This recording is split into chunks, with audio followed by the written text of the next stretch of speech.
Hei, Torkel her. Jeg har fått en e-post fra en som skal på en date og hadde snakket med bestevenninna si og spurt har du noe råd til meg? Hva skal jeg gjøre? Hvordan skal jeg få mest mulig ut av denne daten? Og du kan jo kanskje gjette hva bestevenninna sa. Hun sa bare vær deg selv.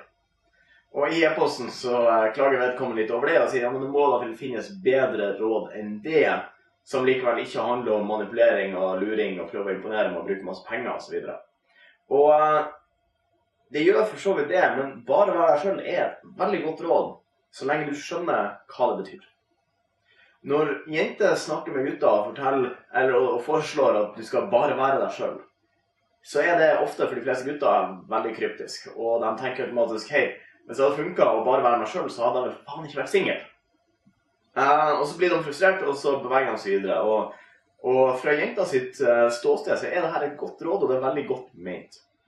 Hun kjenner dem, hun vet hvem de er, hun er glad i dem som person, og hun mener som så at dersom den andre personen som de skal møte får se hvordan han er som person, og det i tillegg er litt spenning der fordi at de er på en date og de nettopp har blitt kjent med hverandre og så videre, så er det jo klappet og klart. Men hva betyr egentlig bare være deg selv? Det er der gutter og jenter misforstår hverandre. For når gutter hører det, så hører de bare gjør det du vanligvis gjør. Når jenter sier det, så mener de ikke lat som du er noe du ikke er. For er det en ting jenter er lei av, så er det gutter som prøver å imponere, som prøver å fremstille seg selv i et lys som ikke stemmer. Han som forteller at han elsker friluftsliv fordi at han var på en hyttetur en gang for 3-4 år siden. Han som sier at han reiser mye fordi at han kjører til Svinesund og handler kjøtt innimellom.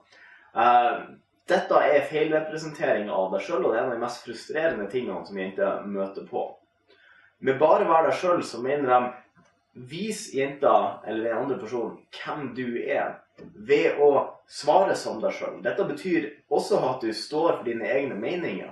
At du ikke prøver å smiske og bare være enig med henne i alt. At du ikke bare jatter med. Det betyr også ikke bare holde deg til de overfladiske, kjedelige samtalene, altså være vinn, familie og skole og sånn. Fordi at det er ikke deg, det er fakta om deg kanskje som du deler, men det som er deg er den personen du er, de meningene du har, de holdningene du har, de tingene du står for, de tingene du liker, de tingene du ikke liker.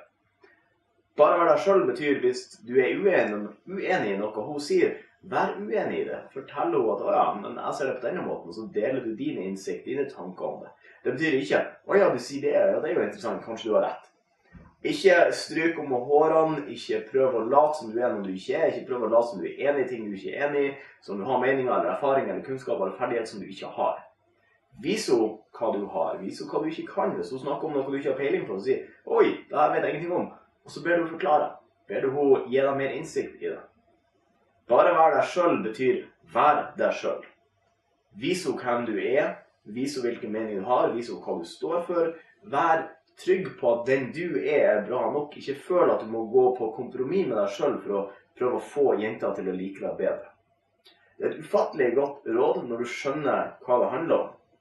Så gå ut og bare vær deg selv. Stå for dine egne meninger. Si det du tenker. Vær den du vil være.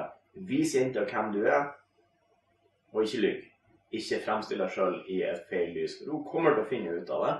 Og veldig mange vil se rett gjennom det med en gang du prøver. Så bare være deg selv er et fantastisk råd. Alle som noen har gitt deg det rådet har ment det beste de kunne. De har bare ikke helt visst hvordan de skulle klare det før nå. Lykke til.